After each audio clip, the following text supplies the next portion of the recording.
Hello everyone, welcome to Clean Hospitals. Clean Hospitals was created in 2018. Clean Hospital is a group of academics, industry, scientists. We work together to make sure that hospitals are safer all over the world. So let me ask Pierre to tell you about our activities. Pierre is clearly a member of the board of Clean Hospitals. Thanks, Didier. Hello, everybody. A lot have been achieved since the launching of Clean Hospital project. First, we need to advertise and promote and create awareness around healthcare associated environmental hygiene. Obviously, we started with science and the basic fact, and we perform a scientific systematic review of all the evidence about interventions that are efficient in this field. After that, we have a lot of communication and innovative initiative. We created the Healthcare Cleaning Forum inside the huge and big Interclean event in Amsterdam. It's only example. Obviously, we also added a Clean Hospital Day each 20th of October, and this event is rising year after year, gathering more and more people on social media. Obviously, on scientific part, we have created an healthcare a self-assessment framework around environmental hygiene. This framework has been initiated on the basis of those has been performed by Didier and Wu on hygiene.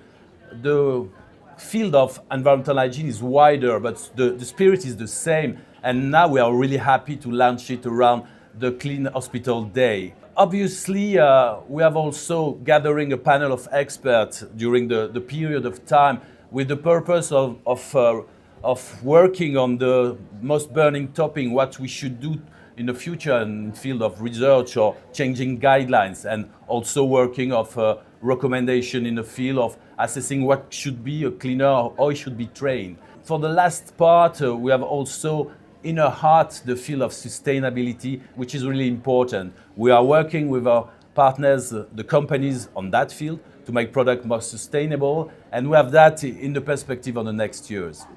Thank you, Pierre. Fantastic. So as you understood, we started in 2018. We are in 2023, and all these progresses were made. And at ICPIC in 2023, we had a Clean Hospitals Symposium, Clean Hospital booths, and now you will have the privilege to listen to the 4 lecturers that gave their lecture at ICPIC 2023, and they are all 4 members of our international group of experts. So enjoy the talks, enjoy the video.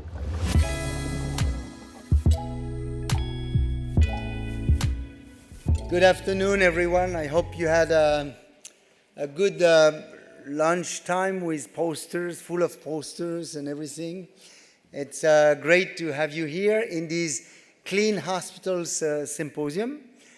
Clean Hospitals is an initiative that we started in 2018, and growing up, you will hear about Clean Hospitals activities a little bit later or during the different talk. It's an honor for me to be here moderating the session together with Pierre Parnet, and who is actually on the board of Clean Hospitals, and the 4 lecturers Pierre will be presenting to you.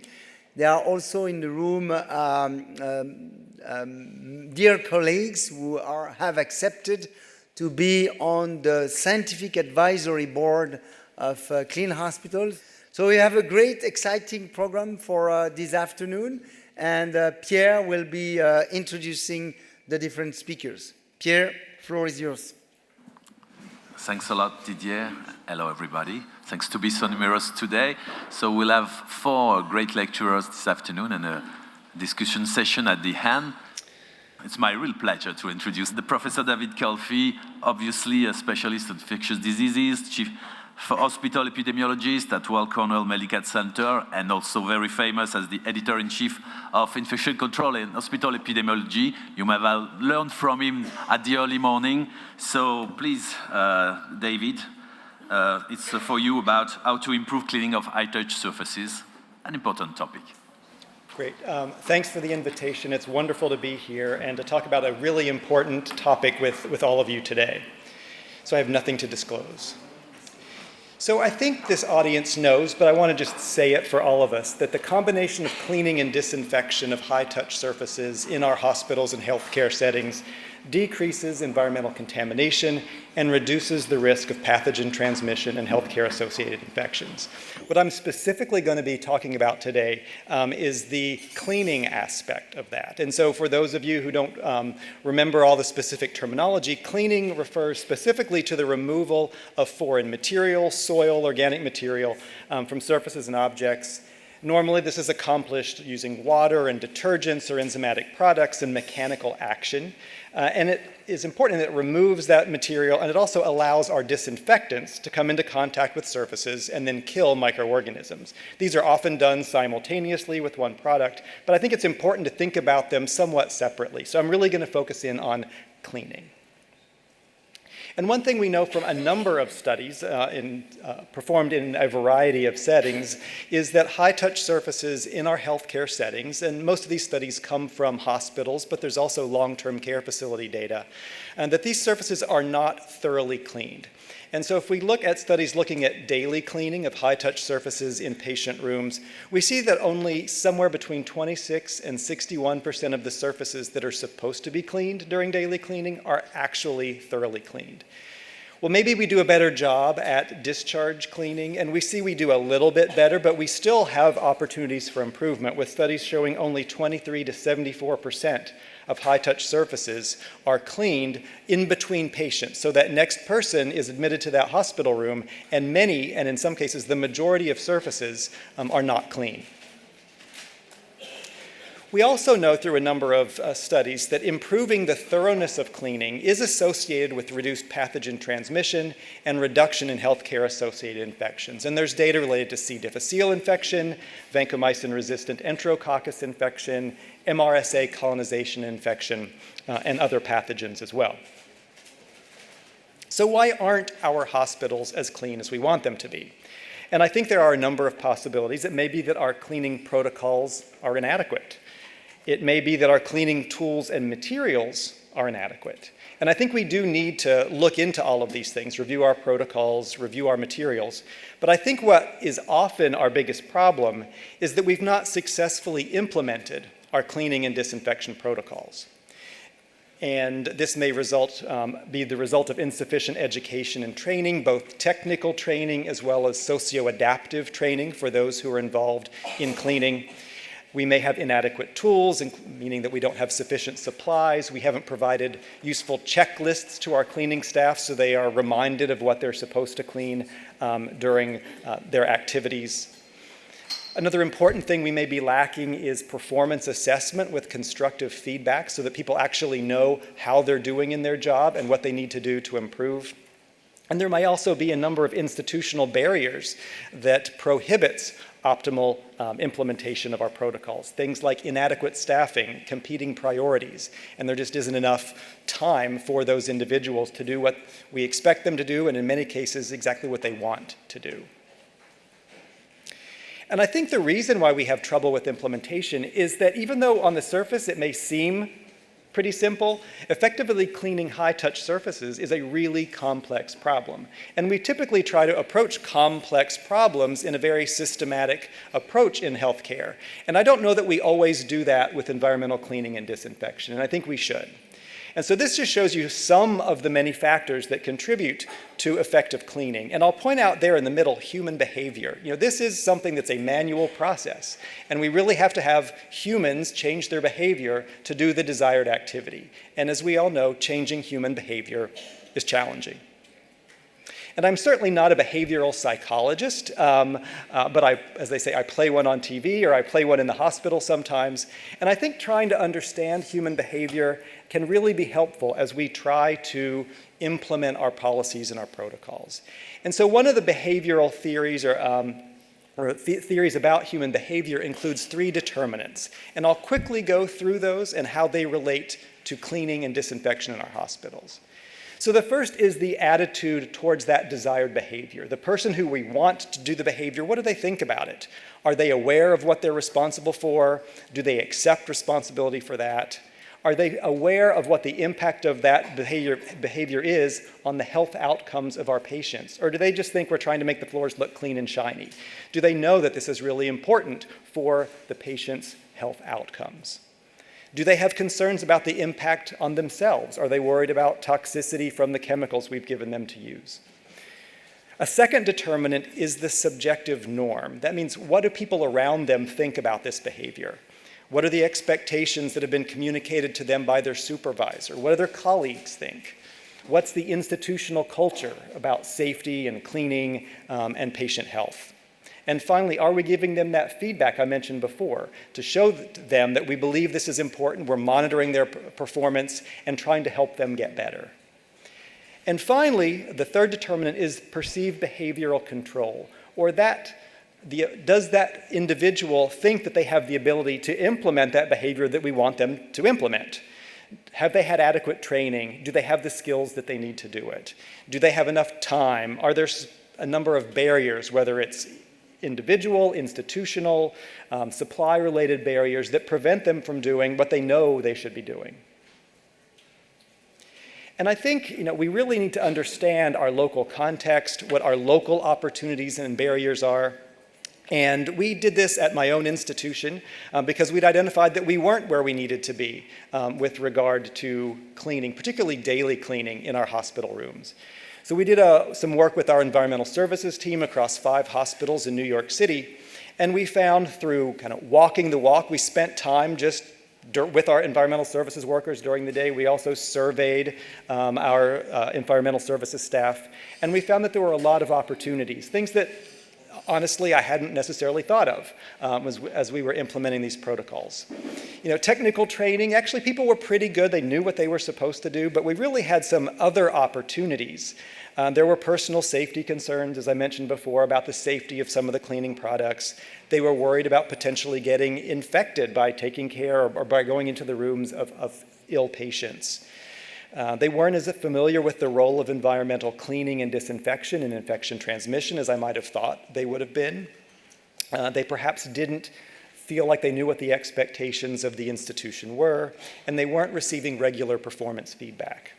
From the institutional barrier and workflow disruption standpoint, they talked about things like, there's a lot of clutter in the room. Am I allowed to move the patient's belongings off of the table so that I can clean it? I get a lot of interruptions, being asked to do something else. I'm not sure whether this is something I'm supposed to clean or the nurse is supposed to clean. Things like disturbing patients. This person doesn't feel well. I don't want to ask them if I can clean their bed rails or clean their bedside table. So there were a lot of things, in retrospect, I should have thought of, but I hadn't. So we took that information and came up with an educational and training program based on their feedback. We had them participate in the development of the program. And this was a very interactive initiative. They were face-to-face sessions. We used audience response systems and demonstrations and videos. And we tried to address all those things that they wanted to learn more about, things that they said that they didn't understand, things that were making them uncomfortable, and kind of give them that information. In the last session, we talked about some of those workflow barriers that they were experiencing, kind of talked through some of those, gave them some speaking points about interacting with patients, kind of helping them address those workflow barriers as they encountered them in a much more successful way. And so how did that help our situation? And so we elicited their feedback, and it was great to see that people enjoyed it, which is fantastic. We want people to enjoy what we did and do it in a way that they found constructive. We also gave them time off from cleaning rooms, so maybe they just liked it because they had 30 minutes once a month to participate in these sessions. So we also wanted to know, did they actually learn something? And we found here that they did pick up some information that they thought was important and that we felt was important based on what they told us during surveys. So they felt more confident in their donning and doffing of PPE and therefore more comfortable performing cleaning in occupied patient rooms. They were more confident implementing the cleaning protocol and other things that we felt and they felt were important. And that's all great, but did it actually change practice? And that's what we were talking about, right? Changing human behavior. And so we actually found that we saw improved pass rates when we assessed daily cleaning. Here on the left are our daily cleaning pass rates prior to any of the interventions done during our baseline assessment.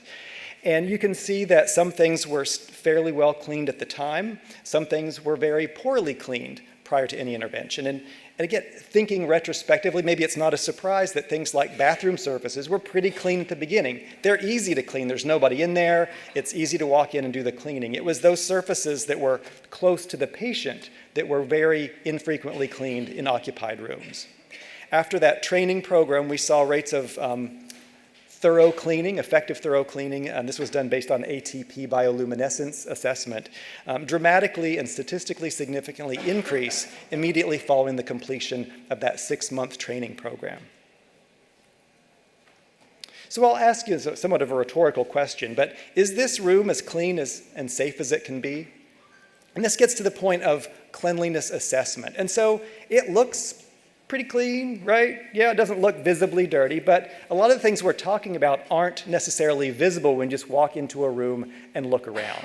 So when we think about our cleaning programs, we have to think about how are we going to assess whether we're doing what we want to, what we think we should be doing. And there are a number of ways to approach this. Direct observation is one, watching people do the cleaning process. This can be really helpful in that initial training phase, periodic follow-up. But whenever you're doing something in person and people know you're watching, they may not actually do it the way they would when they aren't being watched. So there are some limitations to that. You can also do some other objective assessments of the thoroughness of cleaning using either the fluorescent marking systems, which have been used in many of the studies I referenced earlier. ATP bioluminescence assays is another approach. And then some studies, including one we heard about earlier today, using culture-based methodologies like swab cultures or agar slide cultures. These would assess both cleaning and disinfection, but there are a number of approaches that one can take depending on your circumstances and what you're trying to achieve. So in fact, that room that looked pretty clean, this was those data that I showed you earlier, our baseline assessment of hospital cleanliness.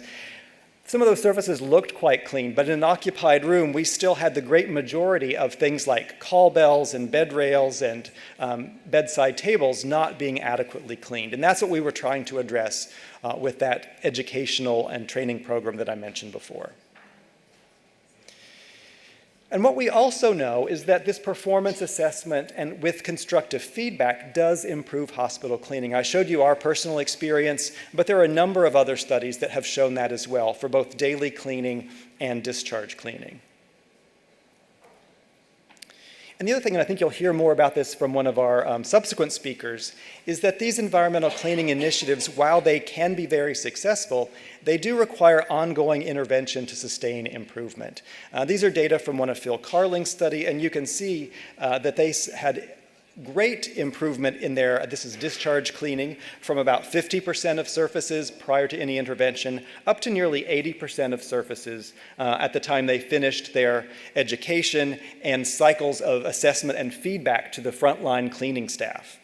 However, when the project was over and they stopped providing that assessment and feedback, they saw a pretty quick reduction in the success rate or the pass rate of their cleanliness assessments, with the success rate decreasing by 10 to 20% over the following 6 to 18 months.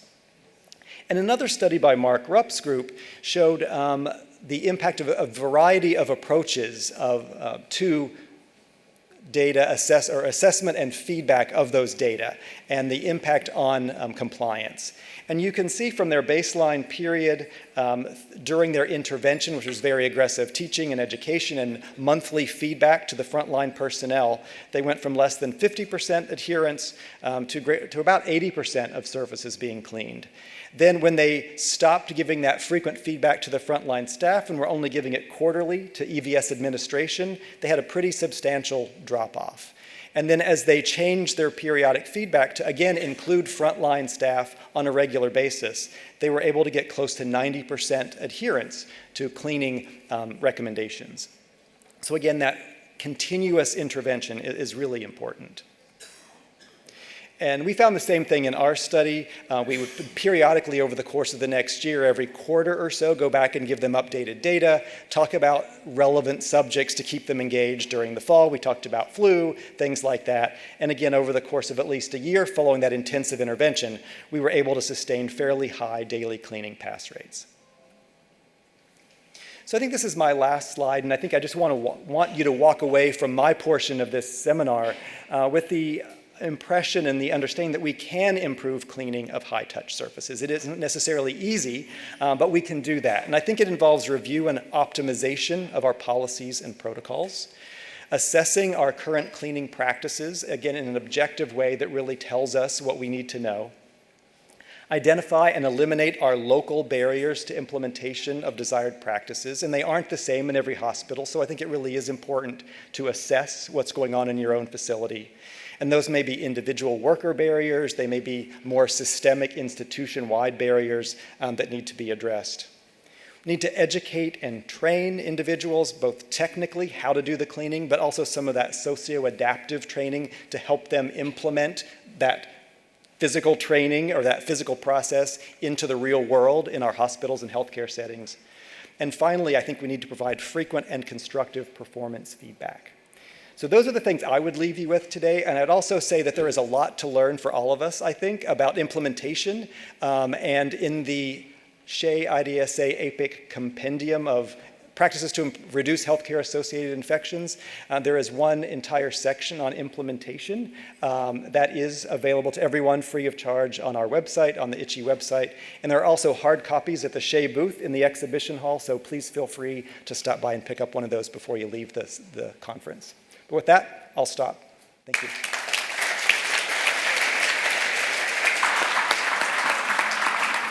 Thanks a lot, Professor Calfee.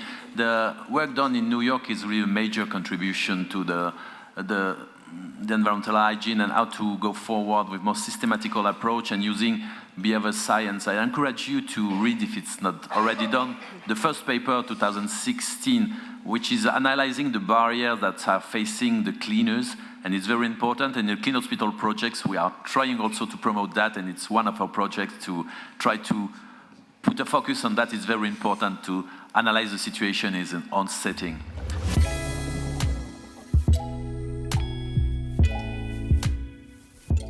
Congratulations, Clean Hospital.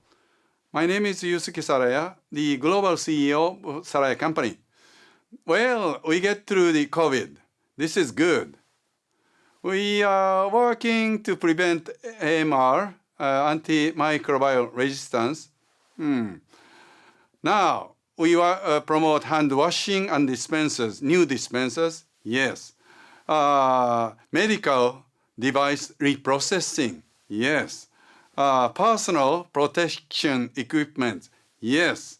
Then we clean environment of the hospital, yes. Then we will serve you through our global network, 35 countries of sales office and factories around the world. So let's work together for Clean Hospital. Thank you very much.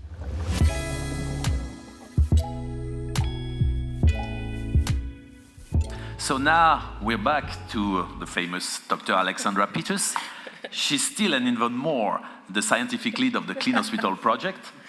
She's worked even more today on her presentation, and so we are very happy to share with her this special moment of launching our self-assessment framework, and she already deserves your applause for that.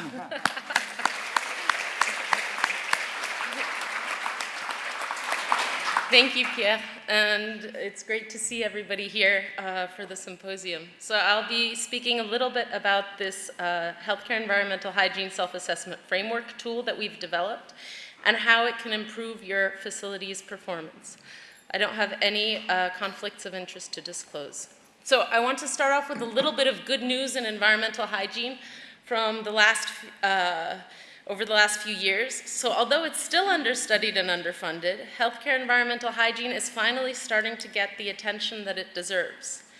And some possible drivers for this might of course be COVID, which sensitized the whole world to contact transmission and to fomites, a shift towards more outbreaks of gram-negative pathogens over the last 20 years, including ones that are often found in the healthcare environment, and advances in outbreak investigations, especially whole genome sequencing, which can now show clear patterns of transmission that 20 years ago were much more difficult to show. And so as a result of these drivers and possibly others that I didn't think of, there's been an upsurge in recent international guidelines. So from the US, we have the best practices, environmental cleaning in global healthcare facilities with limited resources. From Germany, we have the DIN 13063. Canada from Public Health Ontario, and the UK has the National Standards of Healthcare Cleanliness in 2021. So the earliest one of these was from 2018, so pre-COVID, but there's definitely an upsurge in national level guidelines. And another indicator is if you do PubMed searches and see what's going on in environmental hygiene with a couple different search terms, we can see that the curve is exponential, and it's gone down a little bit post-COVID, which I think is normal, but the general trend is growing very, very fast. So there's bad news as well, though. So healthcare environmental hygiene is still very understudied and underfunded in most settings. And what that means is that it's quite low among the priorities of most healthcare facilities. And the workforce of environmental service workers is often underpaid and often not trained adequately. There's often very little internal oversight of healthcare environmental hygiene programs in healthcare facilities and little understanding about the return on investment for improving those programs. There's little information about healthcare environmental hygiene, how it's actually performed around the world. And it's difficult to estimate the average burden of the healthcare environment on healthcare-associated infections. So all these issues make it really difficult to improve healthcare environmental hygiene on a global scale because we simply don't know enough yet. So the journey is, we know there's a problem, and there's little information about its extent. And until we know more about the scope, it's going to be difficult to tackle. So what we need to do in order to improve environmental hygiene around the world is first to assess the level and the need of healthcare environmental hygiene and understand how it's currently being performed. And that was the goal of developing the HESAF. So just to remind everyone that environmental hygiene doesn't just include cleaning or sterilization, it also includes a lot of human components. And whatever self-assessment that we were working on had to include the human components as well as the technical components of healthcare environmental hygiene. So what we first did to develop this tool was a pilot survey that was published last year, and that was developed with the Clean Hospitals group in a working group, and then representatives from partner hospitals, and it focused on both the technical and human elements of healthcare environmental hygiene and was based on the multimodal improvement strategy. So for those of you that aren't familiar with it, it's a theoretical framework that was developed in Geneva and has been used for hand hygiene promotion since 2009. And it's been the basis of 3 WHO global surveys since with the hand hygiene self-assessment tool with thousands of hospitals involved. And the way that looks like in environmental hygiene is system change is really access to all the necessary products and supplies, and then training and education, monitoring and feedback, workplace reminders, and institutional safety climate. Now, there's other behavior change strategies out there, some of which are less simple and a little bit more comprehensive. But the reason why we chose the multimodal improvement strategy is that it's simple and it's been validated globally for infection prevention and control, and we know that it works. So to keep in mind, the multimodal strategy is not just for evaluation, but it can also be used for implementation.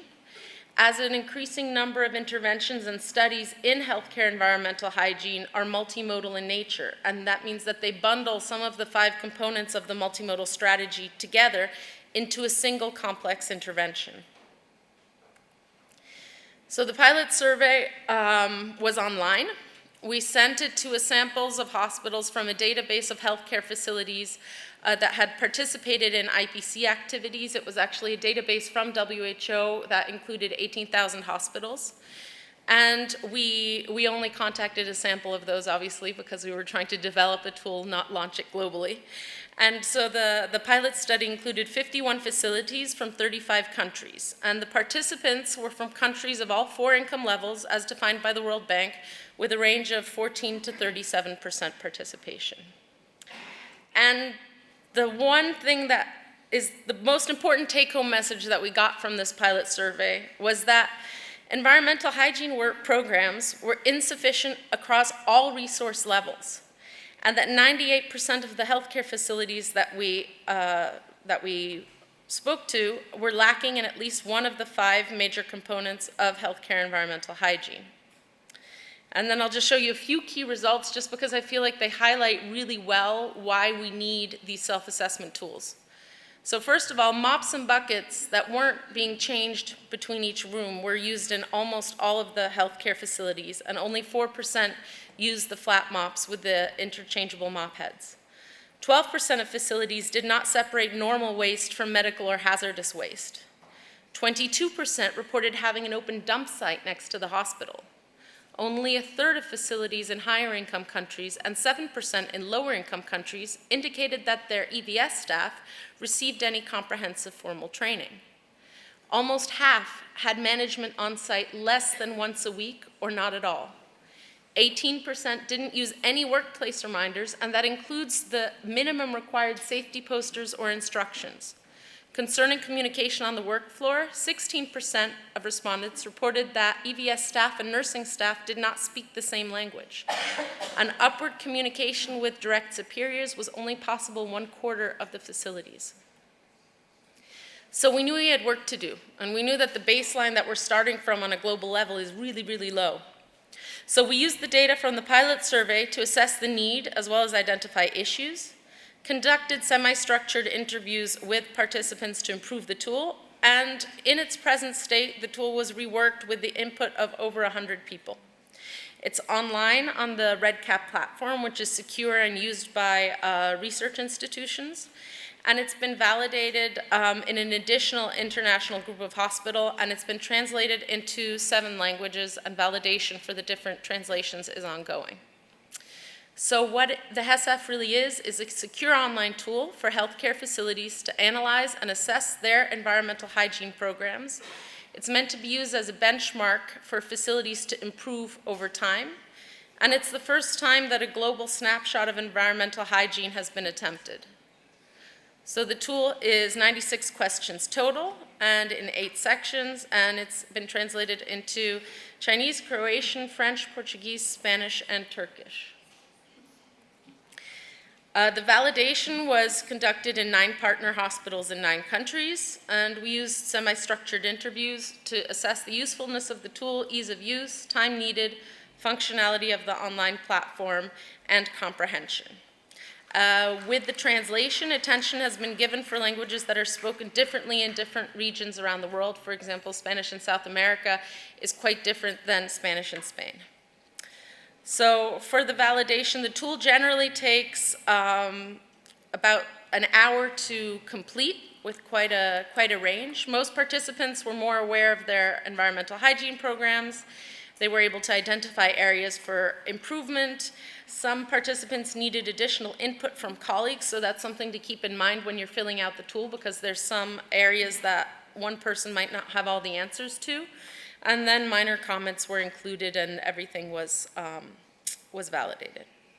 So the potential significance of self-assessment tools is major. There's already the self-assessment tool that was developed in Geneva and then given to the WHO for hand hygiene. There's the WHO tool for the IPC core components, and now we have this tool for the environmental hygiene. So, as I said before, the hand hygiene tool was used for 3 global surveys, and global surveys like this could have major implications for program improvement globally and potentially increase healthcare facility investment in environmental hygiene. They also help identify trends in geographic regions, which can help ministries of health or other organizations coordinate improvement campaigns.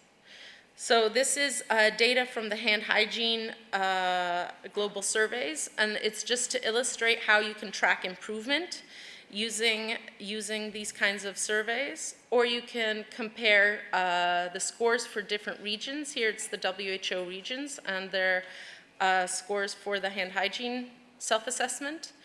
And you can even identify specific areas for improvement over in a geographical area or globally. So the HESAF will help IPC and environmental hygiene managers have meaningful conversations about environmental hygiene with healthcare facility decision makers. It can help industry accompany their clients through the process of identifying areas for improvement. It will give you a better vision of the topography of each facility's environmental hygiene program and allow you to better position your possible solutions for your program. And before the official launch, which is today, we have 22 of the surveys completed, many, of course, which were completed during validation. And the current participating countries include Belgium, Croatia, Ireland, Malaysia, Romania, Singapore, Spain, Switzerland, and Turkey. And I think it's important to just say a few words about how changes can be implemented within an institution. So there's the self-assessment of needs. Then you have to look at the hierarchy of your institutional priorities, do a feasibility or resource assessment, do the implementation, monitor and assess how that implementation was done, add improvements where needed, monitor again, and then allocate continued support, which rejoins what David was talking about. And it's also important to remember that, although I'm a very big supporter of the HESAF, that it's really only the first step to improvement, and that there's a lot of work to do afterwards. And then to finish up, we just have a few announcements as the Clean Hospitals Group or Association. So the official launch of the Healthcare Environmental Hygiene Self-Assessment Framework is today. You can find it on the Clean Hospitals website under the tab HESAF. This is just the address that you can access it if you don't go on the site. We're also launching the Clean Hospitals Expert Panel today. So we have a growing group of 26 global experts, many of whom are here today and who we saw at the faculty dinner last night. And we're honored to have all of these prestigious experts in environmental hygiene joining Clean Hospitals and working with us. And then last but certainly not least, Clean Hospitals Day is this year on October 20th. If you want information on how your facility can participate, you can find it on the website under the tab Clean Hospitals Day. There's also promotional toolkits for facilities to download. They include posters, selfie boards, stickers that you can print, and all kinds of other information. And then lastly but not least, I would like to say a thank you to all of our industry sponsored. We're exclusively sponsored by industry, and we're doing academic work and trying to break down the silos between the private sector and the academic sector. So thank you so much.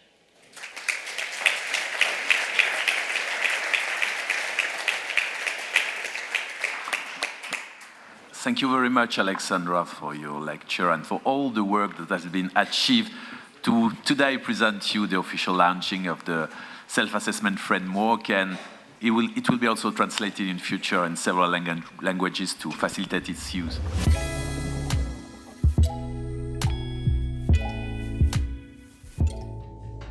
One moment, one decision, one life.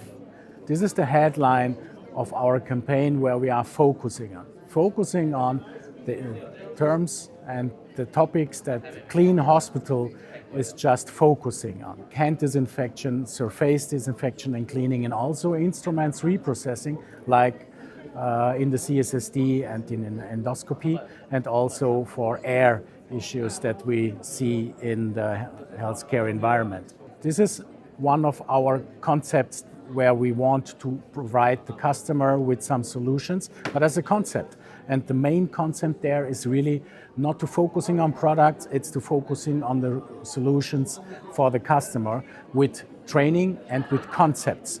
And this is something that Clean Hospital also has in mind and also is following. And this is something we really want to support from B. Braun. Staying on the level of consultancy and using such institutions like our Escolab Academy, where we provide training and education to get the customers there on the level they want to achieve and to provide them with perfect solutions and concepts for their demand. B. Braun is also offering the Hand Hygiene Excellence Award, a program that is open to global customers located in Latin America, in Europe, or in Asia Pacific, Middle East, Africa. This program is according to the WHO self-assessment framework for hand hygiene, where you have your skills and your performance gaps. And this is also part of a program where we help the customers to fulfill this self-assessment framework.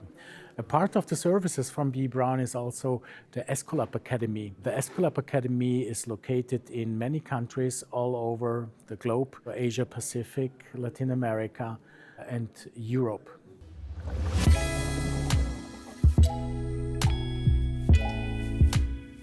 It's my pleasure and privilege to move now to our next speaker, Dr. John Otter.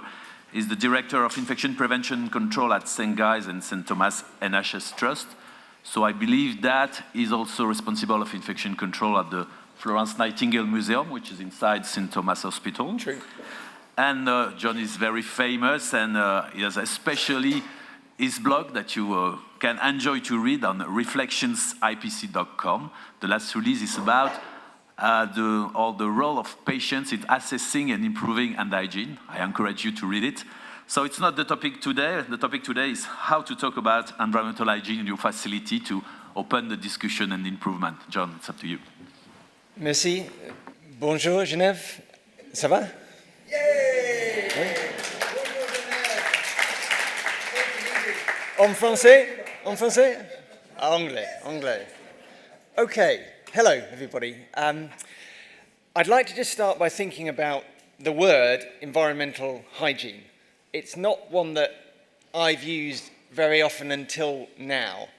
I've been involved in some thinking, and I know many in Clean Hospitals have as well, about how we have a good catch-all term to describe this area.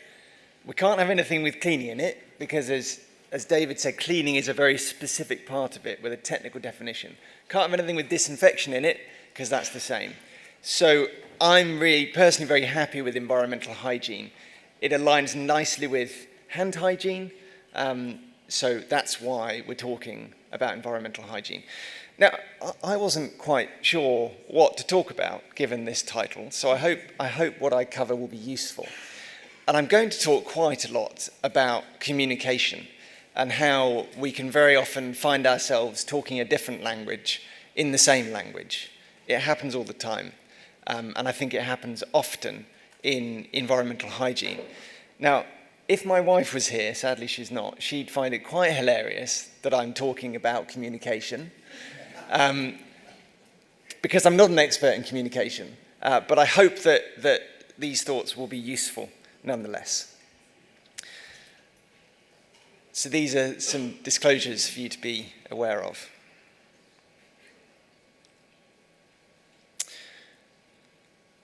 Okay, so I'd like to start with this idea of communication and how we sometimes have to choose our words really carefully in order to get our message across. In a way, all of us in this room, whether we're in a clinical role, a healthcare setting, in the private sector, we're all in the same business, which is the business of communication and marketing and selling our messages and putting our priorities to the top of other people's priority lists. And there's ways to do that well, and there's ways to do that not so well. So before we get into anything specific about environmental hygiene, I just want to introduce what I think is a really important principle to you, which kind of runs through the rest of the thoughts. So this is a survey of the public who were asked about antimicrobial resistance. And the team behind this looked at several different so-called ways in to these conversations about antimicrobial resistance. And they found some quite important trends that they summarized quite neatly. But essentially, what they found was the big issues, societal issues, global issues, I'm afraid, didn't really land with individuals. People recognized them as important. The idea of the economic impact of AMR, the financial impact of AMR. That resonated with people, but it wasn't an effective way in to get them to change their behavior when thinking about antimicrobial resistance.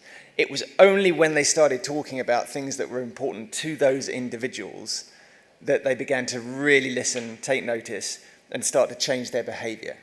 So when the team started talking about an infection that you might have, or your family member might have, with an antibiotic-resistant bacterium that we might not be able to treat, or you might have to have more surgery, or it might cost you more, depending on which part of the country you're in, of the world you're in. That's the kind of information that got people thinking. And they summarized it quite nicely like this, that messages about my world were the ones that got people's juices flowing. Messages about our world or the world did that much less effectively. And this is, I think, quite helpful when it comes to thinking about how we communicate environmental hygiene or anything else we're trying to communicate with our colleagues.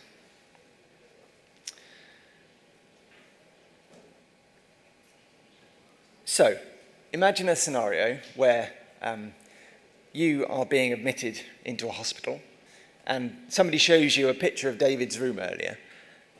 Looks nice and clean, okay? You could choose that room or another room.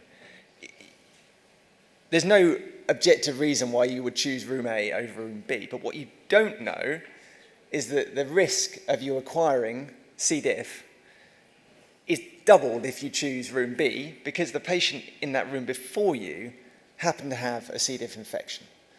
They shed spores into the environment, the levels of cleaning and disinfection were inadequate, which resulted in an increased risk of you getting those spores and subsequently developing C. diff infection. This is the kind of messaging around environmental hygiene that will land with people, and I have found lands really effectively, because it's that individualized approach to getting our message across. There's also some important implications worth thinking about from this idea of the prior room occupant, that the risk of acquiring these organisms or developing certain infections in the incoming occupant is influenced by the previous occupant in that room. We may very well start having questions about, well, who was in the room before me when I came into hospital? And how was that room cleaned and disinfected? And please, can you give me the evidence that it was done right before I'm admitted? And these things have an emotional impact as well, don't they? If you think about your own family member, your mother being put into a hospital room, you would be asking the question, maybe less so if it was your mother-in-law.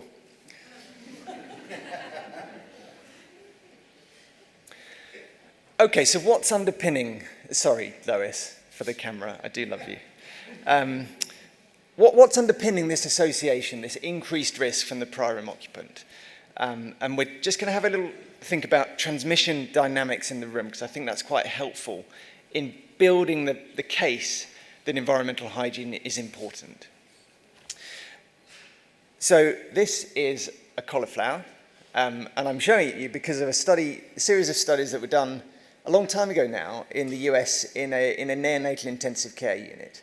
So some researchers got a little bit of cauliflower DNA, and they inoculated a telephone receiver in the NICU, in the neonatal intensive care unit staff area, with this cauliflower DNA.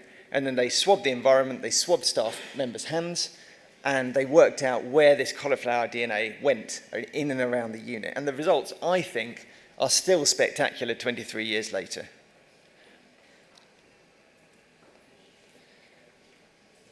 So pod D, up in the top left, was the pod that was inoculated.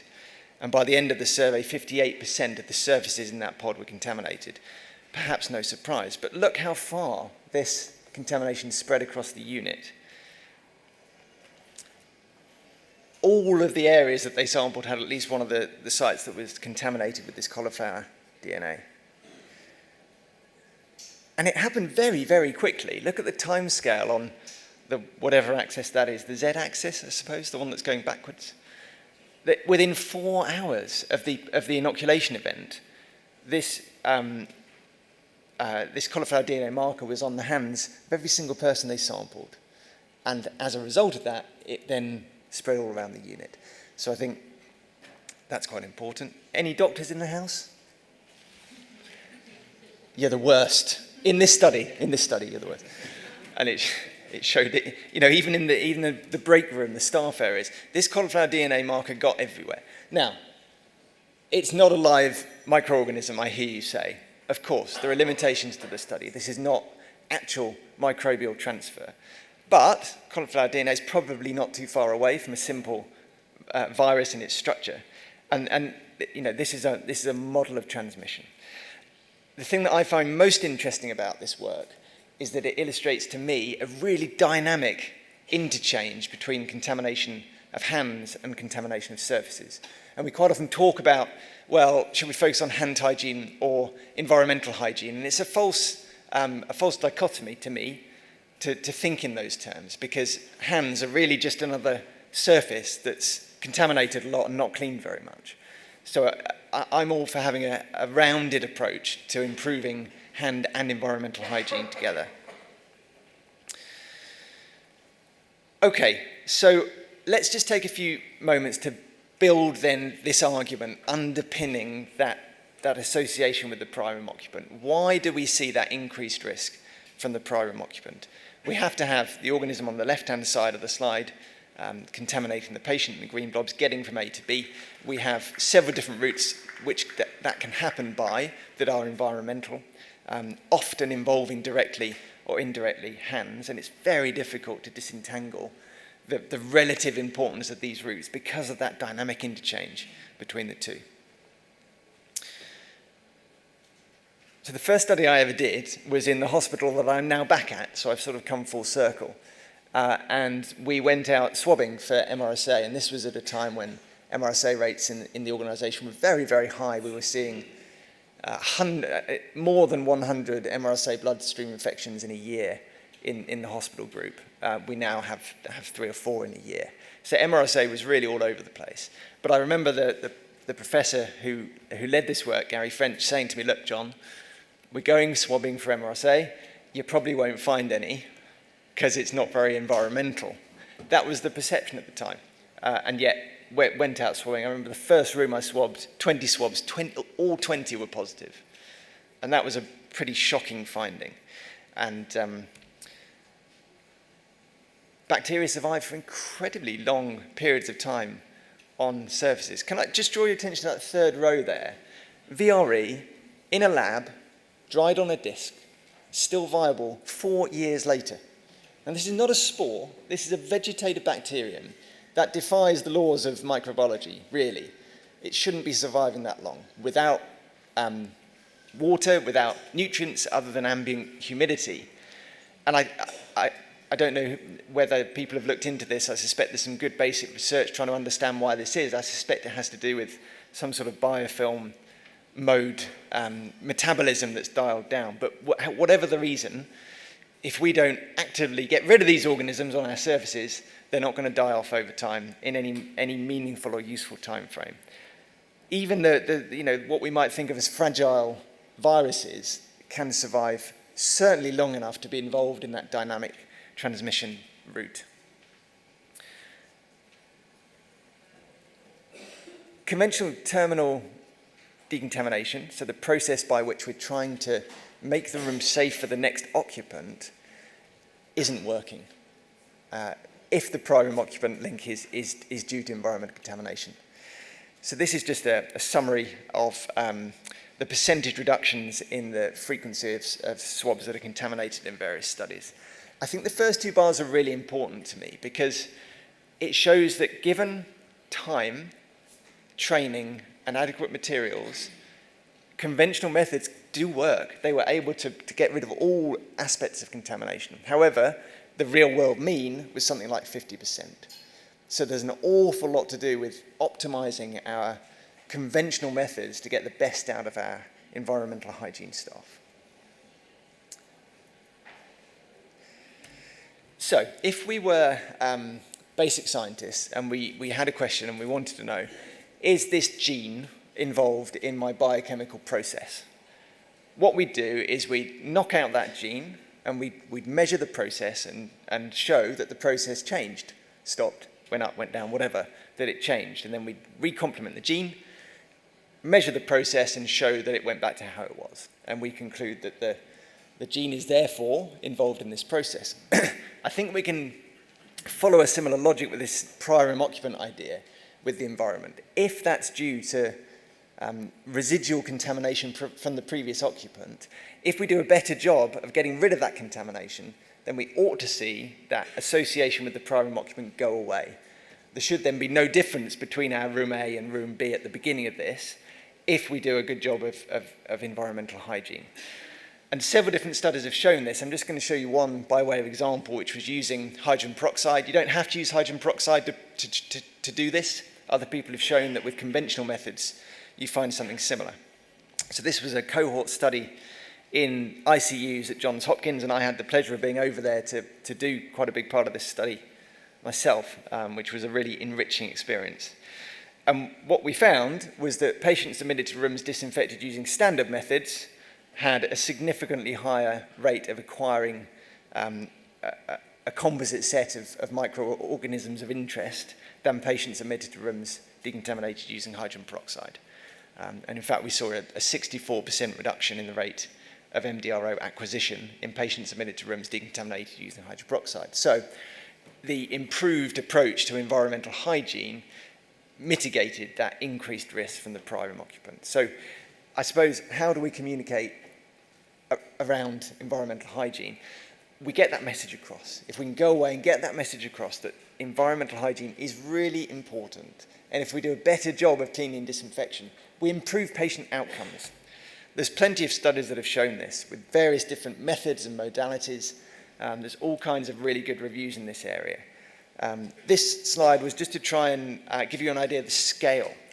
So you can see some quite big numbers here, 27% reduction in MRSA infections. So that means that if this is true, 27% of MRSA infections were due indirectly to contaminated environment, which is quite surprising in many ways.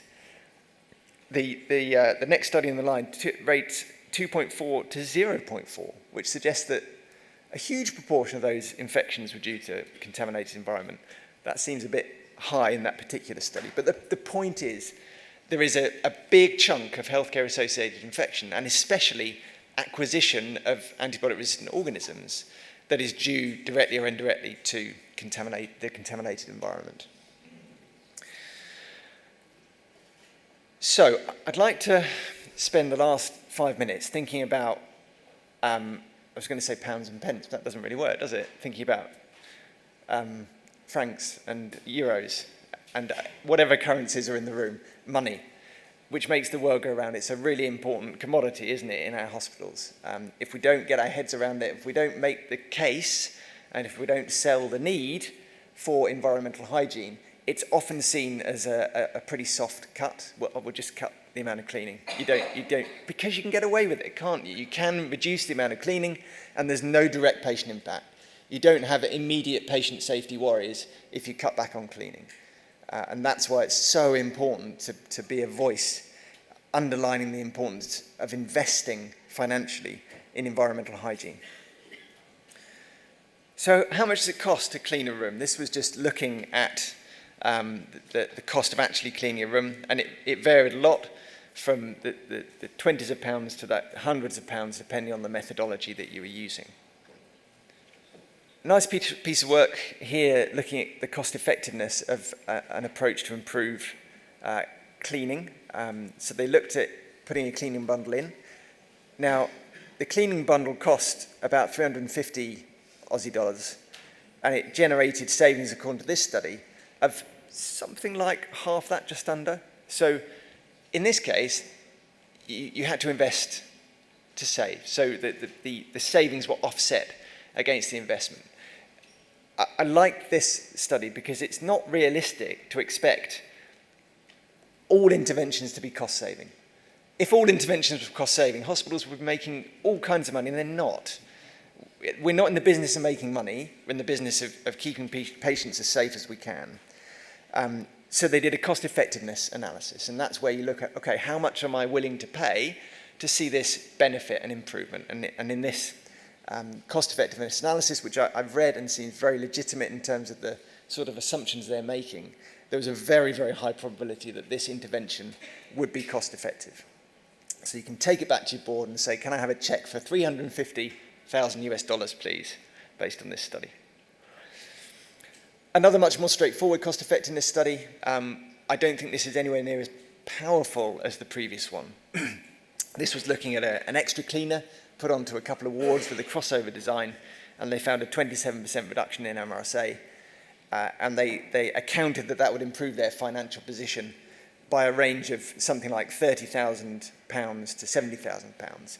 But that money doesn't necessarily come into hospital budgets in pounds and pence. Some of it is cost avoidance, and some of it is probably slightly overinflated.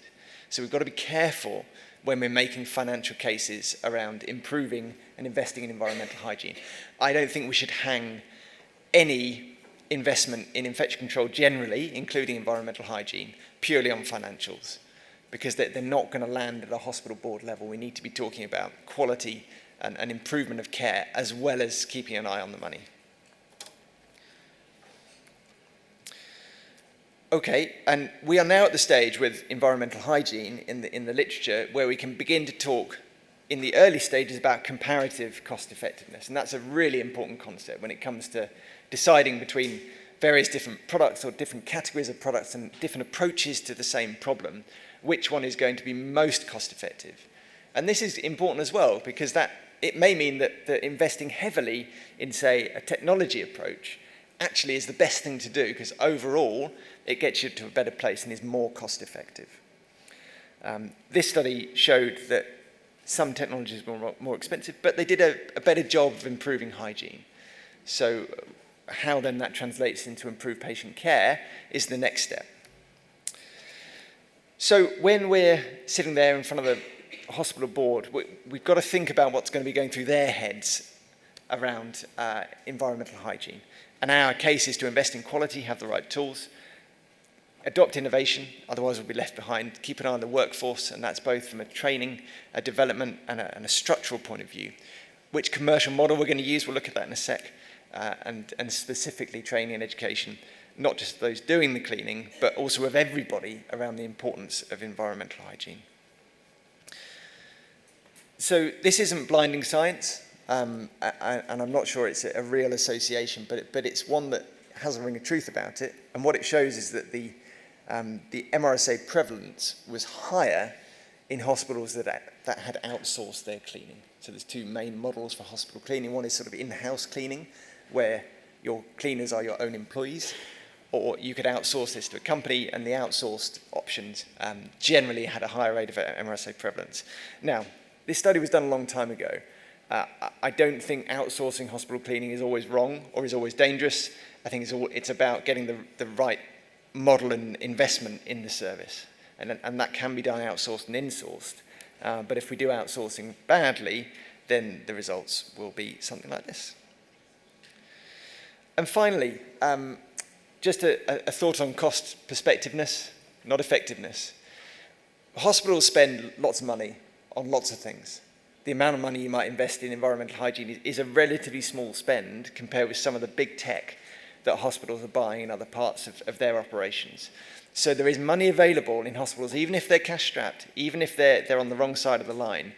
There is money to invest in and to access, but we need to communicate really effectively around environmental hygiene to access that investment.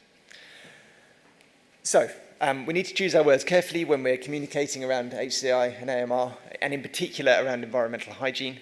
There's great evidence that the environment is important, and it's improving all the time. And we can make a compelling case together that investing in environmental hygiene is cost effective. Thank you.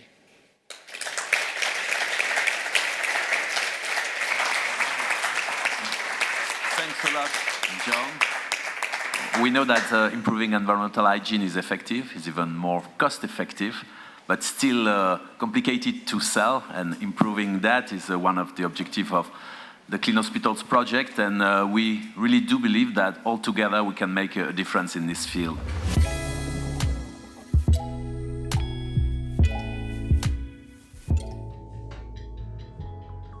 We are a 100% Guatemalan company that implements efficient solutions to reduce the number of nosocomial infections and cross-contamination through disinfection on surfaces.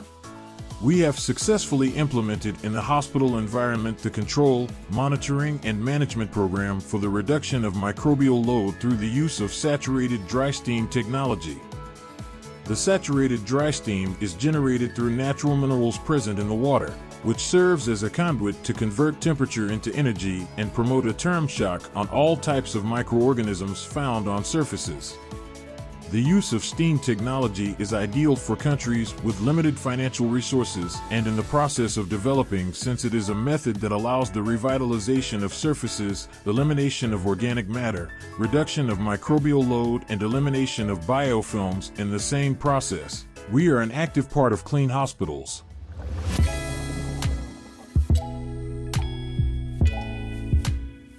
It's my real pleasure to welcome our last speaker, Professor Mahmood Bhutta. Professor Bhutta is an ENT surgeon running a regional ear implantation center. He has trained a lot of healthcare workers throughout the world, but today he's here for another part of his talent. He's really involved in environmental and social responsibility. He has made a lot of things, created an award around medical fair and ethical trade, and today we'll speak us about sustainability. So it's up to you, Professor. Thank you very much. And this came about because I sat at dinner next to Didier, and I think he's going to regret inviting me to speak today. So I am a doctor, I'm a surgeon, so I think John wants to cut off my hand so I don't spread cabbage around your hospitals. But I also have to say I don't like everybody in infection control, so I'm sorry to say that to you, and you're probably not going to like me by the end of this. But let me just caveat that. Of course, environmental hygiene is critical. Cleaning and the behavior surrounding that is absolutely important. Making sure we get rid of things such as needles, which can carry infection, are absolutely right. But my particular concern is how we've ended up in many of our hospitals with the disposable culture and the harms that it causes. This is something I've been working on for the last 17, 18 years, and hopefully you'll understand the process I'm coming from. So, I hope we are all on board that climate change is real, that it's here, that it is the biggest threat to humanity as recognized by world leaders. There is a lot of psychology around this, and I have interest in the psychology of this, the psychology of cleaning, but also the psychology of how we create change. And I talk about washing. So the original washing was what's called a whitewash. A whitewash is where you cover something up completely. I don't know if you've seen the data that were released in Science earlier this year from ExxonMobil, who hired some climate scientists in the 1970s to look at what happens if we keep on burning our oil. And they accurately predicted exactly what we are seeing now. ExxonMobil hid all those data, poo-pooed it, said it wasn't real, said climate change didn't exist. If you look at the predictions there, which is on the blue graph, and the red shows the predictions of the black lines, the blue is what's actually happening. There's the carbon dioxide levels, there's the global warming. Everything is almost exactly matched by what they said 50 years ago. This was a whitewash. We see other forms of washing now. We see greenwashing, where people like to think they're environmentally friendly.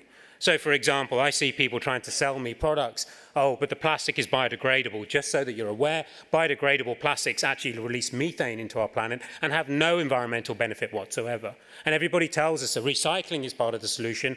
It really isn't the solution. It's part of the solution, but recycling normally recovers about 3 or 4% of embedded carbon, and in healthcare is almost impossible for many of the products that we use. So my big agenda is how we move to reuse, because reuse is the solution. Reuse from modeling and from real data show that we save between 30 and 50% of the carbon, taking account of decontamination and sterilization. We must reuse wherever it is safe to do so. We also see blue washing. This is a relatively new term where people put forward social criteria. I'm going to show you an example of blue washing later because this company, Top Glove, is the largest manufacturer of gloves in the world, and they have a social responsibility program where they invest in charities. I'll show you the realities of workers in Top Glove in a moment. We see grey washing. Grey washing is a very, very new term, which is where companies will try, or organisations will say that they're doing something environmental, but it's not really ambitious enough. And I have publicly and will continue to publicly criticise our regulators, the MHRA, who says we'll do something green, but we won't move forward on creating the right framework for allow us and companies to make their equipment reusable. And I'm introducing today a new term, which is called yellow washing, which is where infection control is used as an excuse to throw something away. And let me show you what we mean by that. So here's a carbon of different approaches to an operation, a hysterectomy. This is Cassie Thiel's data from the US. She looked at different approaches, and you look at the carbon, and you can see that large variation. Now, the A on the right is the anesthetics, and actually anaesthetists are working really hard to reduce that down with some toxic gases. But that red component is the production and use of single-use equipment. So as we've gone from traditional approaches such as vaginal or abdominal, we've suddenly moved to a culture where we throw everything away to do a laparoscopic approach. We throw everything away to do a robotic approach, and there is the harm to our planet. I understand that there are many incentives to throw everything away. Infection control is not the only thing. Economic incentives, convenience. I don't pay for it. The companies are obviously quite happy to keep selling us things because that is a capitalist model which is built on perpetual growth. Here's some data from our own carbon footprint of the 5 most common operations performed in the UK, where we find 2/3 of the carbon of the products used in the operating theatre are due to single-use, disposable, or single-use products. So this is the big agenda. We need to move to reuse wherever possible. And it can be done because if you look at data from India, where they don't have the luxury of throwing everything away, our carbon footprint of doing an operation, a cataract in the UK, has a typical carbon footprint of an operation, which is 180 kilograms of carbon. That is the equivalent of driving, for me driving from Brighton, where I'm based in the south coast of England, to Edinburgh for one operation in a petrol car. In India, 30-fold less because they reuse most equipment. They have good, efficient systems and processes, and from their first 2 million cataracts, they report lower rates of infective endophthalmitis than we have in the UK. So this is the best standard by any measure, and I think it is to do with their behaviour. So, what problems do we see? PPE. I can talk to you at length about gloves, but I appreciate you all know much more about than this I do.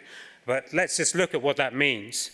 PPE, I think we've had some scares where people get worried and they put on gloves. AIDS was the original thing where we saw the purchase of gloves go up, although we know, of course, it's not spread by hand contact. And then in COVID, we saw it all go up as well.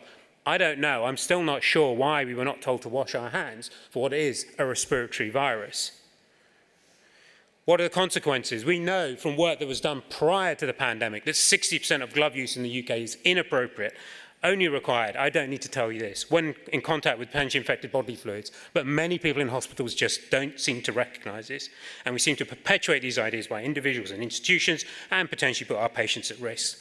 Prior to the pandemic, there were 1.7 billion gloves used in the NHS in England. I've calculated that would almost stretch to the moon if we were put end to end. That's a lot of single-use plastic. We did the first carbon footprint of PPE use, and the gloves alone in the first 6, from that, we work out that that would be equivalent to driving around the planet 8,300 times. That's before the pandemic in one country. What other harms does that generate? We perpetuate these ideas to the public. A Google image search for vaccination shows 81% of the images people are wearing gloves when even the WHO says you don't need to wear gloves. In a survey in Poland, people are going shopping wearing gloves. We have perpetuated these ideas and we have increased the use of gloves. And Malaysia, which I'll show you in a moment, produces 70% of all the world's gloves. And of course, they don't really mind. New oil refinery, we have funded this. 7.7 million tonnes per annum of synthetic rubbers and polymers, many of which will be used for gloves, and importing up to 300,000 barrels of oil per day from Saudi Arabia. And it's more than that. It's not just environmental harm. It is about labour harm. So this is Top Glove, the world's largest manufacturer of gloves. There's 32 factories in its compound in Malaysia, one of many, many factories. And you might look at it and you might think, okay, this is okay. These are workers working in the factory, packing these boxes. These are workers typically from Bangladesh and Nepal, sometimes Indonesia. And although it looks okay, when you go behind the scenes, almost all of them have paid illegal recruitment fees, typically $2,000, sometimes up to $5,000, because they think they're coming to a great job that's going to earn them a lot of money. Some have sold their land. These are incredibly impoverished people. This is some of the worst abuse of workers you will find because they have their passports confiscated. They typically work up to 3 years. They live in accommodation and they live in working conditions like this. If you look at the picture on the left, this is a worker having a disagreement with one of his managers. If you look on the left, this is a factory in their accommodation. These workers are living in shipping compounds, making these gloves for everybody around the world. And these are some bad images, but I can tell you I have not seen any images of good accommodation for these workers. Some workers are beaten. I've seen the photos. I won't show those to you because those are private. This is some of the worst forced labour we have seen because we want it as cheap as possible, because we throw everything away. And it's not just some examples, it is endemic in Malaysia. All of these glove manufacturers have endemic labour rights abuses. The US banned supply of some glove manufacturers. We need to talk about this and protect both humans as well as our planet. Masks, we definitely need those in some circumstances. It's a shame that some of our masks we know going to the US and the UK were made using forced Uyghur labour in the northwest of China. I hope some of you are aware of the genocide of the Uyghur population and what has happened to them where they're forced to learn Chinese, to denounce all of their religious and cultural heritage, and are tortured if this does not occur. You can read the UN's own reports of the genocide of this population, and that's where some of our masks are coming from. Textiles. Drapes and gowns must be made of impervious materials. This is the British Orthopaedic Association. Thin cotton drapes and gowns have no place in orthopaedic surgery. I completely agree, except we don't use cotton for drapes and gowns anymore in Europe. But this perpetuation of this idea has led to a throwaway culture because of the infection risk. So when we carbon footprinted knee arthroplasty, 80,000 per annum, a single operation generates equivalent from the gowns alone of driving 72 miles. Multiply that 80,000 times just in the UK. Multiply that around the world. How much carbon are we producing? More than that, they are usually impregnated with what's called forever compounds, fluorinated compounds to protect them and waterproof them, which nothing in nature can break down and are toxic to our environments. 93 million drapes and gowns, and unfortunately around two-thirds in the UK are single use. But we know that all healthcare textiles are made of plastics. They must meet these standards for microbial penetration and liquid penetration. I cannot see any intelligent reason to use disposable gowns other than it's easy and it's convenient and we can throw it away. Tensile strength is shown to be 4 times higher, burst 10 times lower with the reusable compounds, and linting far less. So if you're worried about infection control, there is no doubt you should be using a reusable textile because, of course, it is much better quality. It's designed to withstand multiple times, usually 50 to 75 times of rounds of sterilisation and cleaning. And we have, certainly in the UK and in other countries as well, the best laundry and sterilisation methods available, but it's not available in every country, and we need to expand that infrastructure. Here's some gowns from China, the disposable type. These were made just over the border from North Korea using forced North Korean labour, where between 70 and 100% of the salary of these labourers from North Korea was sent back to the state. We are funding this. Metal instruments. I'll show you another example. Infection risk and metal instruments. And it's true, in the UK we had inadequate processes, inconsistent and inadequate sterilisation done locally. We had this thing called prion disease. I'm sure some of you are old enough to remember this. And it was a big scare because it can kill you in genetically susceptible individuals. It doesn't really feature anymore, but we got rid of a lot of our infrastructure. However, by modern standards, everything is robust. We have fantastic decontamination and sterilisation to the highest standards anywhere in the world. And that is mirrored across many countries in Europe. And we need to maintain that and maintain those standards. What happens is we got rid of our infrastructure. And in the UK, we use single-use laryngoscope blades, something put in the mouth for an operation, thrown away. Over 3 million, or nearly 3 million a year. But in Denmark, they actually clean them and reuse them. So is Denmark different? Is the infection risk different, or is it just a different attitude? Single-use instruments for tonsillectomy in Scotland, but nowhere else in England or Wales, because they haven't moved on. No prion protein found in UK specimens of 32,000 tonsils. So why have we not gone back to understanding that this isn't required. Also, 52 million single-use instruments in England. Acts in emergency, outpatient clinics, removal of sutures, take a pair of scissors, throw it away. Easy, easy. Harms our planet, harms labour abuse. 70% of all the world's surgical instruments are made in Pakistan. Okay, your supplier may not be based in Pakistan, but a lot of them will have got their instruments in Pakistan. Under sweatshop labour conditions, and I've been there and I've seen this manufacture. In fact, this is from 2006 when I started trying to highlight these issues. And of the 50,000 labourers who are typically paid $1 to $2 a day, several thousand of them are children, some as young as 7, typically starting in the industry at the age of 12. Well, I've seen these children working on these grinding machines, and it's a symptom of poor labour conditions. But we fund this when we want everything to be thrown away.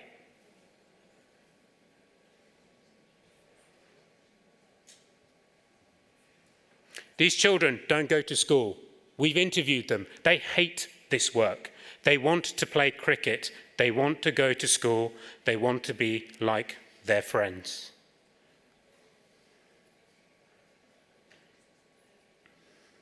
And more.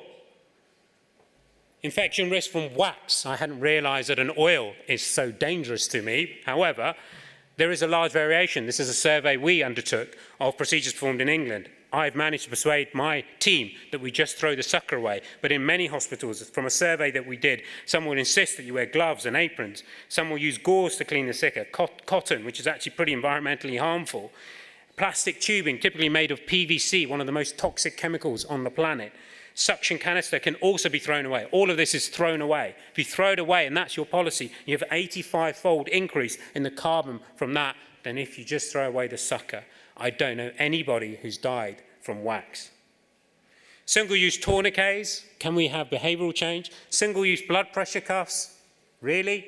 Single-use pulse oximeters is completely the norm in the US. Throw it away rather than clean it.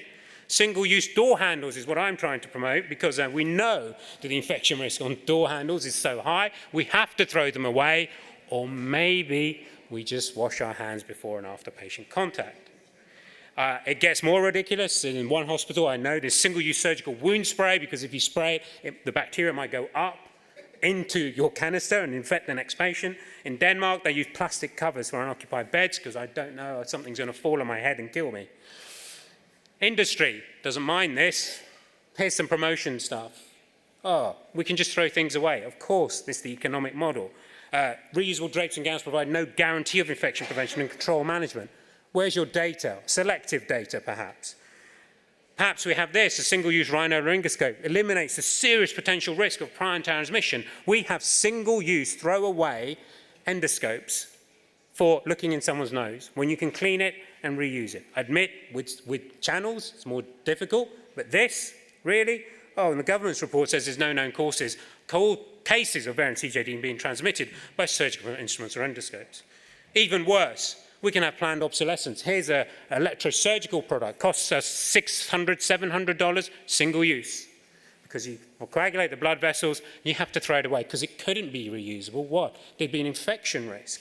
Actually, the Association of Medical Device Reprocessors allows you to recreate these by changing the little tips on them, sterilizing them, and enabling it to reuse. But unfortunately, they have to take the actual housing apart because inside there is a chip that is single use. You can only use it once and the chip turns off. So I have to take that chip out, put in a new chip to allow it to be used multiple times. This is planned obsolescence. I'm not happy about this, and I hope infection control teams will say this is not the future. So, industry response, people have mocked me, people have harassed me, single-use scopes, they don't like what I'm saying, I'm sorry. Until you give me evidence otherwise, I will keep on saying what I'm saying.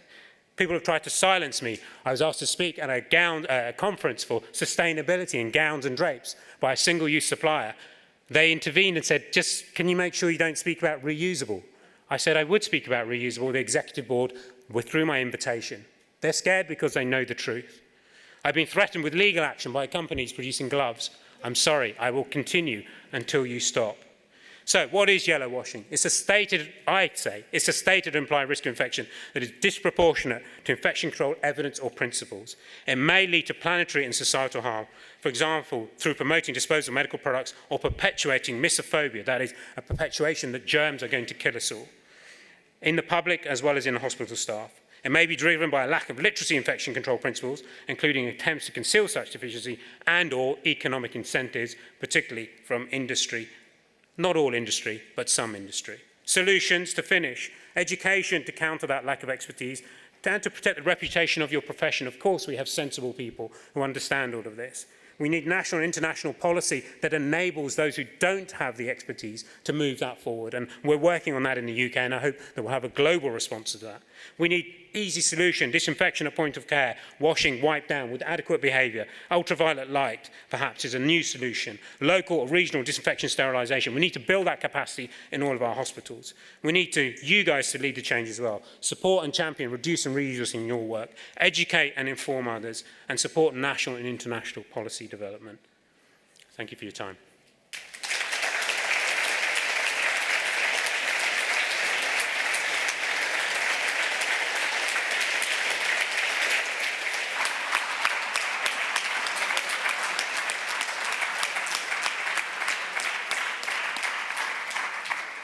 Thanks a lot, Professor Bhutta, for your passionate and hearted lecture.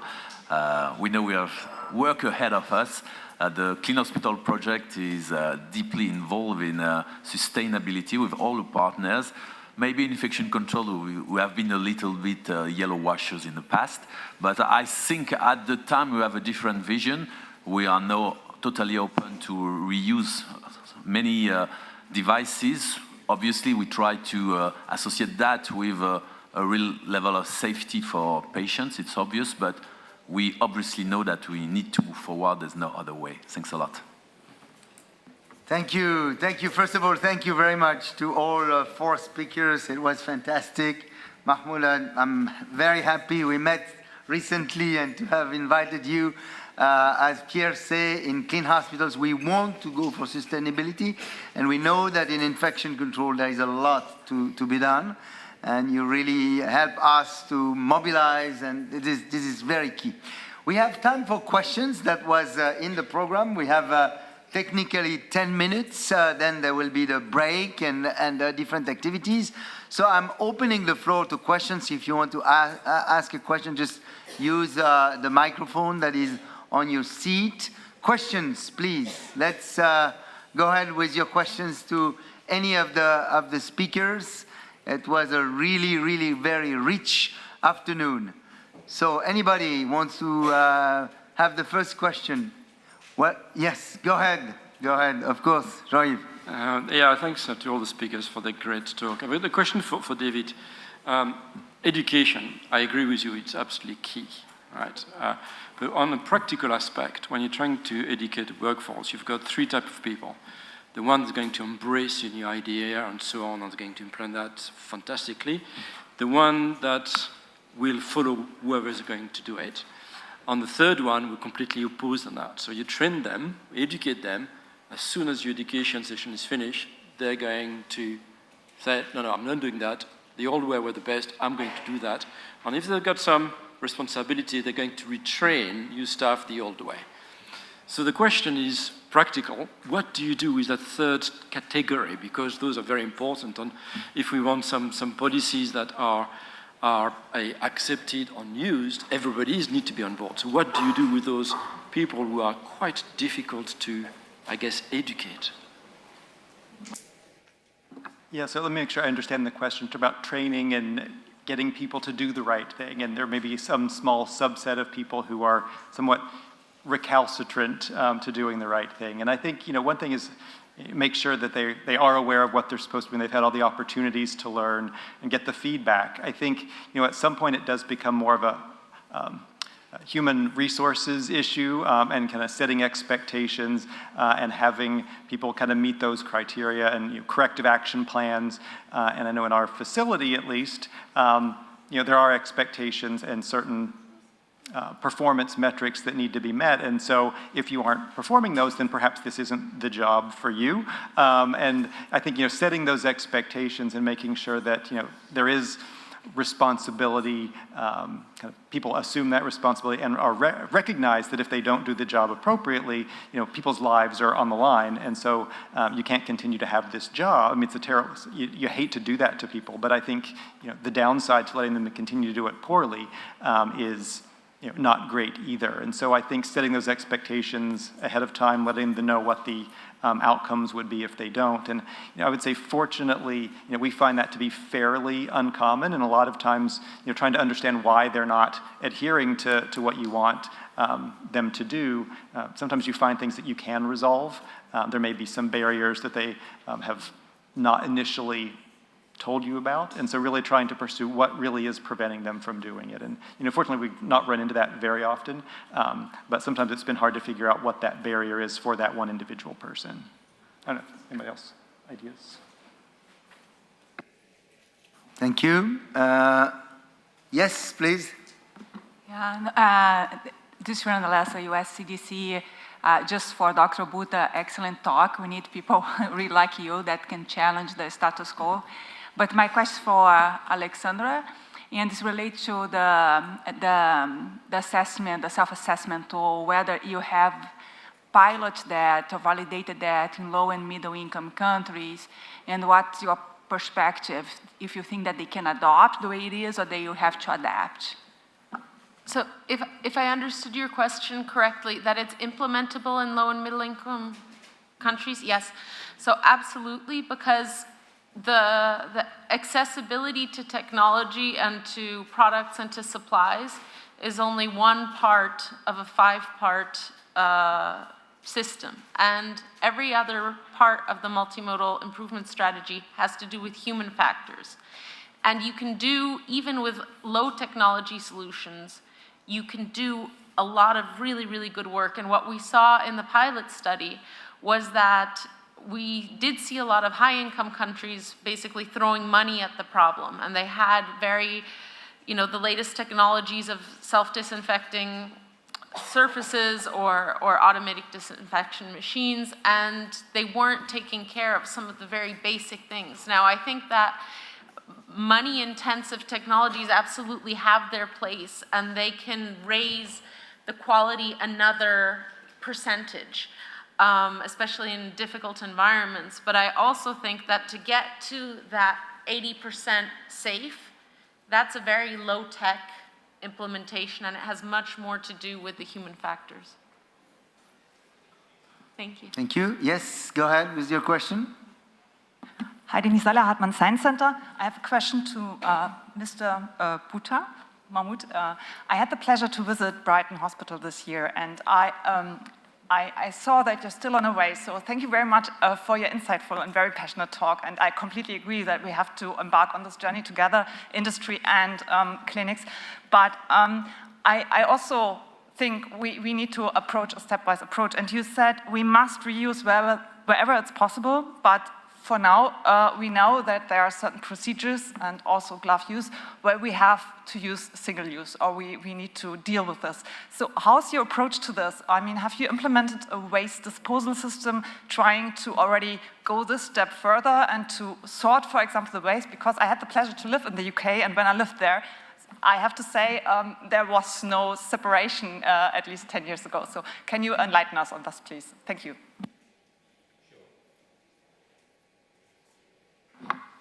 Sure, thank you for the question.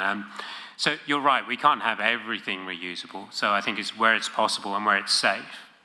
I suppose what we need to get to is maximizing that opportunity. I mean, even in the paper we looked at with surgical procedures, we found just using existing solutions, we could reduce the carbon footprint by 14%.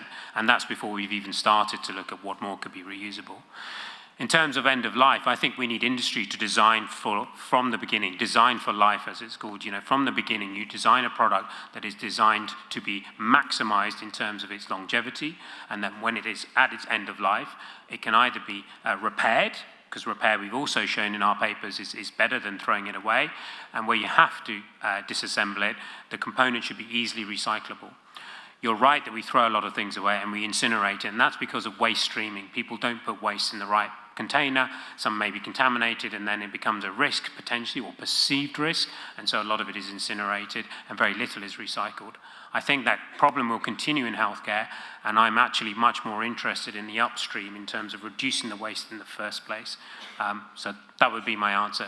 You're right, waste sorting, recycling is important, but that's the final solution when everything upstream has not worked. Thank you very much, Mahmood. We are close to be closing. So is there a burning last question so that we can be on time for the break? A burning last quick question. Yes, go ahead. Use your microphone. I will save time. It's more of a comment than a question, and it references Phil Cowling's work about sustainability of performance of the cleaning staff.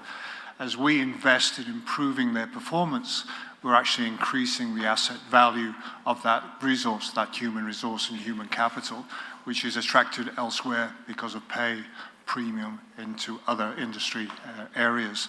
So that is a great concern in terms of our ability to attract staff initially, to maintain them, to keep them, and also identify the fact that we lose them probably 15 to 20% of the workforce each year.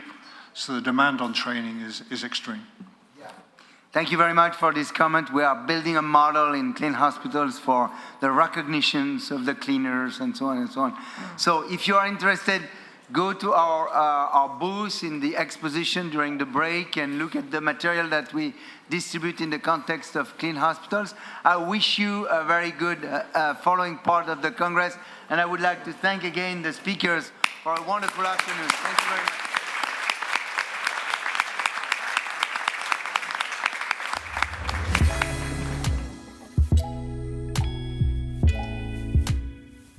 At Acara, we've really benefited from our membership in Clean Hospitals. I think the main thing initially was, the reason we joined was getting access to some of the top experts in environmental hygiene in the world. And as a technology developer, first and foremost, understanding what the key science was and the key research was, and having them actually inform our process was a huge benefit. I think the second big benefit has actually been the opportunity to get hands-on and actually visiting hospitals. We've had the opportunity to spend time in Geneva in the University Hospital there, where we've understood exactly how a really top global hospital works from infection control. So we've been able to map how our technology works from a technology standpoint to see how it would work in practice once it gets rolled out. And then the final benefit has been the opportunity to get to know other companies, because ultimately our technology exists alongside others, and by being able to understand their perspectives and their experiences, we're not only learning about the hospital's system more broadly, but we're seeing new ways in which we can partner with and collaborate with other people in the ecosystem. As a member of Clean Hospital Initiative, our mission is clear: to combat infections, help with combat the antimicrobial resistance, and in all the things preserve the environment. We are all gathered now, industry, academia, and hospitals, and we are here to raise awareness of the crucial role that hospital hygiene plays for public health. Being a producer of UVC contactless disinfection, we're trying to do our best to offer a solution that helps this major role of this great organization. We are proud to be a member of Clean Hospital Initiative, keeping the hospital cleanliness level at its maximum. Since its formation in 2018, Clean Hospitals has become a powerhouse, this international institutional centre for public health. And Diversity have been very proud to be part of this organisation since the very beginning. And that's because Diversity has been around for over 100 years, and we believe in going beyond clean. And Clean Hospitals allows us to do that. We're able to bring our expertise, our knowledge, our research to the table. And we're very privileged to be able to work with an incredible set of academics. And together we can tackle some of the issues that urgently need to be addressed now. Issues like healthcare associated infections, AMR, pandemic readiness, sustainability. I believe that we have the right team in Clean Hospitals to tackle these issues. And if you think your organisation can contribute, then please do join Clean Hospitals today. Hi, my name is Jo Cly, and I'm an Infection Prevention Fellow with Clorox Healthcare, and we are proud to be a sponsor of the Clean Hospitals Initiative. By working together, we can help raise awareness on the importance of a clean and sanitary healthcare environment. And through the provision of education and tools, we can make healthcare facilities safer, by eliminating the environment as a source of infection. Pacto Ambiental ha encontrado en Clean Hospitals un aliado para poder estudiar, adoptar y replicar metodologías que den óptimos resultados en las tareas de limpieza y desinfección de superficies, para evitar la contaminación cruzada y reducir el índice de infecciones asociadas a la atención de salud. Es de suma importancia contar con el apoyo y respaldo de Clean Hospitals, quienes constantemente, junto a sus equipos multidisciplinarios y socios, estamos intercambiando información relevante de las mejores prácticas en higiene ambiental, que permita reducir la resistencia a los antimicrobianos y hacer que los hospitales sean más seguros. Here you are, you were almost part of this symposium, the Clean Hospitals Symposium at ICPIC 2023, with these 4 outstanding speakers that Pierre and myself had the opportunity to introduce and also to challenge. So it was a real pleasure for all of us, and I hope you enjoy. Now, what about the perspectives of the Clean Hospitals initiative? Pierre? Thanks, Didier, and it was really a fantastic session this year. The perspectives are first to use the framework throughout the world. For us, it's very important to assess the situation in every healthcare setting. Throughout the world, whatever the means are, you can improve your quality, you can do things, and the framework could help you to do that. It will provide us data on what is ongoing throughout the world in this field and what are the means to increase the quality in this field. So obviously you have behavior change and many things, and for us it's the main purpose. The self-assessment framework is in English first, but it will be provided in several languages throughout the world to help its use throughout the world. So for us it's very important. After that, everything will be connected to that. The awareness is still needed and we will fight for that. For us, the purpose is to provide a safer environment to patients. Yeah, when you're patients in hospitals, you should feel confident about the quality of the environment and the fact that it's free of pathogenic microorganisms. So it's a fight and we will do many things to reach it. And we can say also, Pierre, that this framework is inviting to more fine-tuned scoring systems in different area and domains that we will develop, and our panel of experts provided to us many ideas so that we know we will be busy for the coming years. So remember the Clean Hands initiative that we started. The Clean Hospitals model is actually modeled on the Clean Hands initiative that we launched in 2009 that we were working together, and we hope that the success of the Clean Hospitals model will actually move toward the direction of the Clean Hands models that is now reaching all over the world. So, an exciting future. Yes, obviously, and you can help us to make the success of this project. Absolutely. Thank you, and looking forward to all of you participating in this project.